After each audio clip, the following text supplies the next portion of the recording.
ایک دن دو چھوٹی بہنیں جو رنگین فراکس پہنے باغ میں کھیل رہی تھیں اپنی فٹ بال سے خوب لطف اندوز ہو رہی تھیں۔ بڑی بہن 9 سال کی اور بہت بہادر تھی، جبکہ چھوٹی بہن 7 سال کی اور کچھ شرمیلی سی تھی۔ کھیلتے کھیلتے اچانک ایک زوردار کک کے بعد فٹ بال ایک پرانے اور بند گھر کے اندر جا گری۔ دونوں بہنیں رک گئیں اور ایک دوسرے کو دیکھنے لگیں۔ ڈرتے ڈرتے وہ اس سنسان اور خاموش گھر کے دروازے کے قریب پہنچیں۔ دروازہ چرچراتے ہوئے آہستہ سے کھلا۔ دونوں نے ہمت کی اور اندر چلی گئیں۔ گھر کے اندر اندھیرا تھا، دیواروں پر جالے اور فرش پر گرد جمی ہوئی تھی۔ اچانک نیلے دھوئیں کے ساتھ ایک جن ظاہر ہوا۔ اس کی آواز گونجی، "کس نے میری نیند خراب کی؟" دونوں بہنیں ڈر کے مارے سہم گئیں۔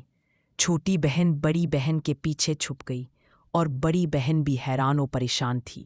جن نے زور سے دھاڑتے ہوئے کہا، "اب میں تم دونوں کو کھا جاؤں گا۔" لیکن بڑی بہن نے ہمت کی، آگے بڑھی اور نرمی سے بولی، "ہمیں معاف کر دے، ہم صرف اپنی فٹ بال لینے آئے تھے۔"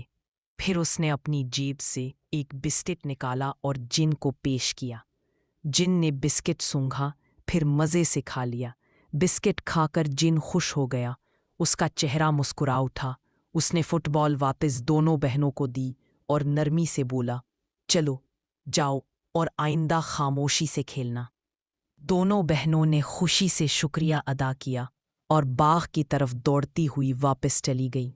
پیچھے جن مسکراتے ہوئے ہاتھ ہلاتا رہا۔